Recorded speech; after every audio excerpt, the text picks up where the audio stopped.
again, everybody, and welcome back to Jason and Heidi's Hallmark Hot Takes, where we are reviewing all 23 Countdown to Christmas movies from the Hallmark channel.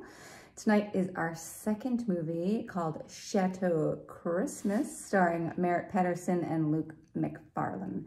And this story is about a world-class pianist who returns home for some much-needed R&R at the holidays, and then runs into an old ex and uses this time to remind her what she once was. So we are going to be rating this movie tonight, and Jason's going to remind you about our rating system. Out of 10 candy canes, we each have 5 candy canes to award a movie. All right, you ready for to do this? Let's do this. Let's do this. Okay, so here we go, Chateau Christmas. So we start out with our main character, Margot, who is a world-class pianist who has been dogged by this bad review that she's received, that she's not playing her music anymore with spirit. She's just technically perfect, but she's lost her mojo. So she has the opportunity to go home for the holidays, where her family stays at this hotel every year called the Chateau, Christmas at the Chateau. Or Chateau Christmas, yes, excuse me. So she goes back and she hangs out with her family, and she runs into Jackson. Yeah, I thought it was kind of interesting where she's playing and he comes in and it's like, this is amazing. I need to see who this is. And then he runs into her and he's like, oh, an ex-girlfriend. It's his ex. And we find out that they were together and very much in love, but Margot got an opportunity to go on tour and perform in New York. So classic story, you know, Jackson wanted to stay in Boulder. She wanted to go to New York. They broke up. Jackson seems like a stand-up guy. He is helping his friend Adam, who works at the hotel, to plan the Christmas concert, for which they have no acts and pretty much no plans, but have sold tickets.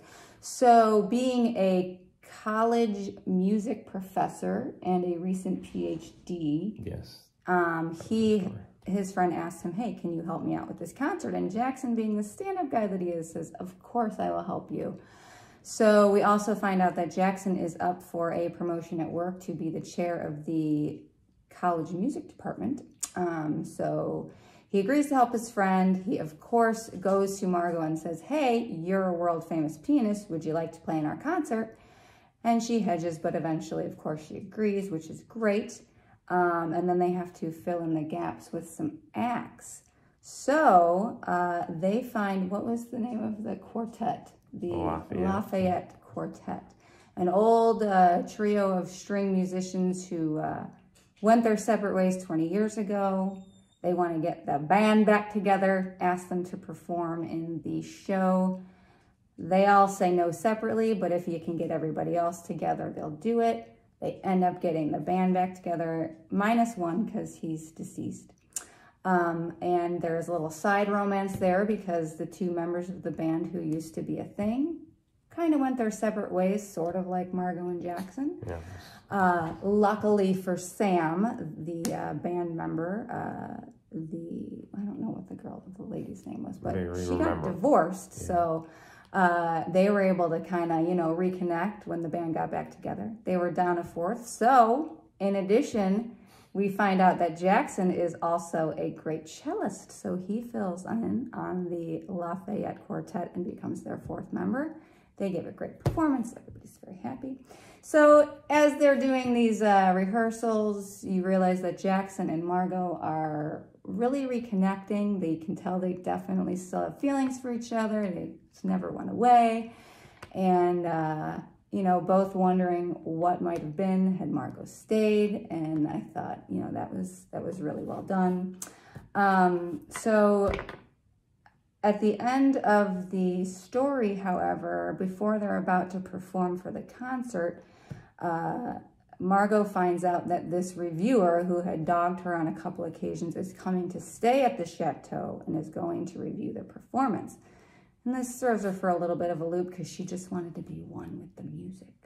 So she's been practicing her final number, which at the beginning of the movie she said was going to be Deck the Halls. So she's been practicing, it's just really not resonating. And as we have gone through the move, she's talked about her father and his love for music and how he always used to play Oh Holy Night on the piano. So at the last minute, she decides to change her number, but not before almost kissing Jackson, but then pulling off at the last minute saying, listen, we're still going separate ways at the end of this. I don't want to hurt you again. And Jackson, being the upstanding guy he is, says, I get it, it's okay. But, you know, you do what you gotta do. So she plays the number. It's a huge success. The critic is in tears. She says it's just so wonderful. Her family's in tears. Everybody's crying because it's just such a beautiful performance. And then one of the Sam, this member of the quartet who has recently connected with his lady love 20 years later, tells Margot, listen, I see the way you look at Seth. I know you still love him. Second chance isn't going to come around another time, so you better take it. And Margot says, you know what, you're right. And she goes up to Seth and not Seth. Who knows Seth? I don't know. Jackson. That's the actor's name, Jackson. That's his actor's name. She goes up to Jackson, played by Seth, and says, I never stop loving you. Let's give it a go.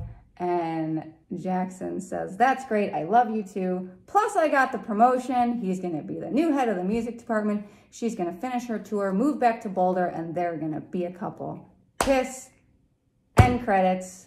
That's the movie. That was great. Right. And stay tuned for reviews or ratings. Okay, it's rating time. So let me also correct myself. The actor is not named Seth. The actor's named Luke. But there's no Seth. I don't know where I got that. I wanted somebody's name to be Seth. But anyhow, it's time for the rating system. Once again, right. We both get 5 candy canes to give. And would you like me to go first? Yeah, sure. I am here to tell you there is nothing I didn't like about this movie.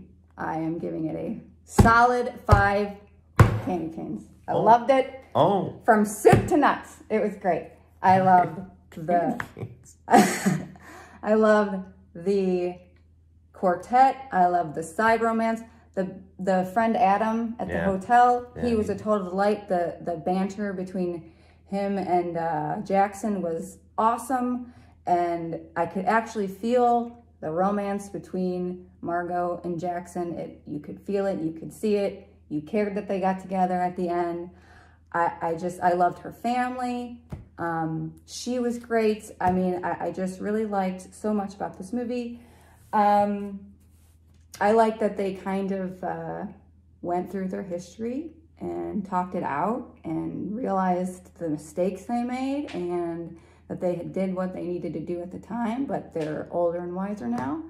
And it's a solid 5 candy canes. 5 candy canes. It just happened. That's a lot. I know.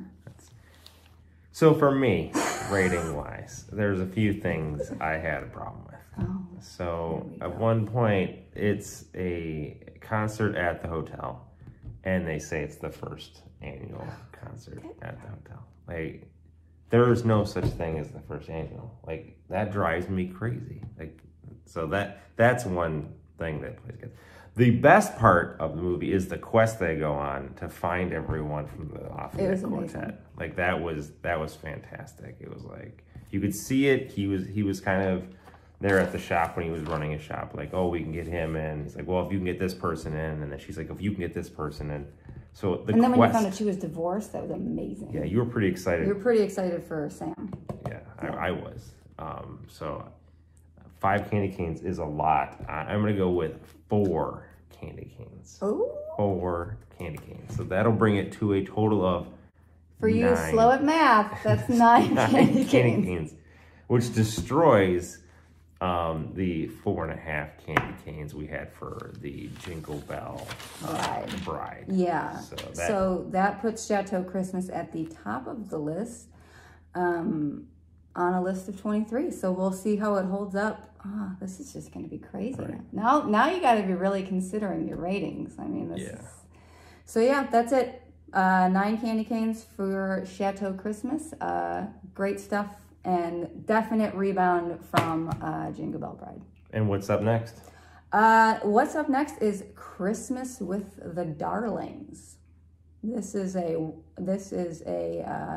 right before she moves on from her assistant title, Jessica helps her boss one last time by caring for his younger brother's orphaned nieces and nephews. And in due time, she learns the complications that arise from mixing business with pleasure. Sounds intriguing. We'll find out. Thanks, everybody. See ya.